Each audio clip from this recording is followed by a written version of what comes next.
Good morning, Poppa Maniacs, and happy football Sunday. Playing with my money is like playing with my emotions. Today is the second Sunday of the NFL season, and this is where we really get into gear and find out what teams are going to be able to do what in the season. Let's not waste any more time and get into it. Opening the 1 o'clock slate here on Sunday is the New England Patriots at Miami Dolphins.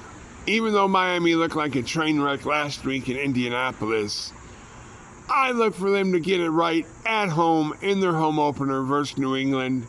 Miami's only given up 1.5 or minus 125 on the money line. Let's go Miami on the money line so we don't have to worry about the one in the hook.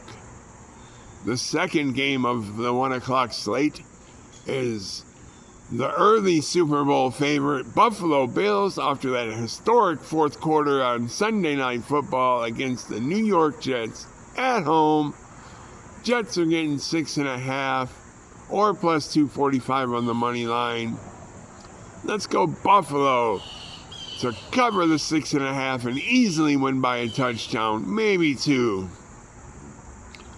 Game 3 on the 1 o'clock slate takes us to Dallas, the Big D. You've got the Cowboys hosting their bitter division rival, New York Giants. Dallas is giving up 4.5, minus 235 on the money line. The Giants are plus 200 on the money line. That's a nice bet. 10 will get you 20, 50 will get you 100. But with Russell Wilson still at quarterback, I just don't see them winning. Giants lose in a debacle. Dallas covers easy. Week 3, Jackson Dart gets the start for the Giants, and we'll think about picking them then. The next 1 o'clock game is the LA Rams at the Tennessee Titans in Nashville. Rams are minus 5.5 or minus 230 on the money line. Tennessee's a plus 190, getting 5.5 at home. I love getting anything over a field goal at home, but the Rams just used to be the greatest show on turf. Nowadays, they can open it up and put up a 40 burger in any half. Let's take the Rams to cover the 5.5. The next game is the Baltimore Ravens looking to make a statement after that disappointment on Sunday night. They're at home against the Cleveland Browns. 11.5 is the spread. Baltimore's minus 750 on the money line. Good Lord. That means you'd have to wager $750 just to win $250. That's crazy. My lean in this game actually is to take Baltimore, but take the points down a little bit. We'll take it down to, say, 8.5, 7.5, and get minus 200 odds. So 10 will get us 15. 50 will get us 80. That's where I'm at. Shave a couple points off and take Baltimore minus 7.5, 8.5. Another 1 o'clock game this week. The slate is full of 1 o'clock games this week. You've got the Cincinnati Bengals hosting the Jacksonville Jaguars in the battle of the jungle between the cats. Who's going to be the predator? Who's going to be the prey? Well, I've got Cincinnati. I circled the money line on this one. Minus 3.5. This tricky backdoor touchdown covers always killed me last year and the year before. So let's go Jacksonville minus 185 on the money line. No, Cincinnati minus 185 on the money line at home. Another home team I'm taking And the 1 o'clock slate is the Pittsburgh Steelers and Aaron Rodgers looking like Super Bowl contenders. Given 3 against the Seattle Seahawks.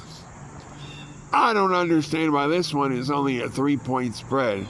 I see Pittsburgh winning this one, going away. No problem at all. Bump the points up to 6.5, 7.5. And Pittsburgh should still cover. That way you're getting plus money and the home team. Pittsburgh over Seattle. The next game is the Battle of the Dumpster Fires. If there weren't a thing called bad luck, San Francisco would have no luck at all. They come in injury-riddled, no Brock Purdy, no George Kittle, Christian McCaffrey doubtful, and they're only giving the Saints 3 points at home. I hate the Saints. I think they're going to be the worst team in the league. But I'm picking them this game. Saints plus 3 at home at 1 o'clock. And I've saved the 1 o'clock main event for last. Your Detroit Lions minus 6.5. Minus 300 on the money lines. Going up against the offensive wizard himself, Ben Johnson. Plus 230 on the money line. Plus 6.5 points. If the money line wasn't so outrageous, I would pick Detroit in this one. But giving up 6.5 is just so gross that we're going to go with Chicago plus 6.5. I'm even going to add a couple points to get it to be a plus 9.5, plus 9 point get. Anytime you can get Ben Johnson plus 9 points, plus 8.5. And it'll end up being probably a minus 150. I'll take that to the bank all day and cash it in. Remember, Dan Campbell basically guaranteed a win. But they only have to win by 1 to get a win. So let's pad the points on that one with the Chicago Bears. Finally, the 4 o'clock slate starts like this. Carolina Panthers visiting the Arizona Cardinals down in the desert. Carolina getting 6.5. Arizona laying 6.5. Minus 300 on the money line. Love me some Bryce Young. Hate me some Kyler Murray. But in the NFL, the home team wins 2/3 of the games. So let's go Arizona on the money line to beat the Panthers. The second 4 o'clock game brings you the Denver Broncos visiting the red-hot Indianapolis Colts. I believe week 1 was a mirage and Miami wasn't properly motivated.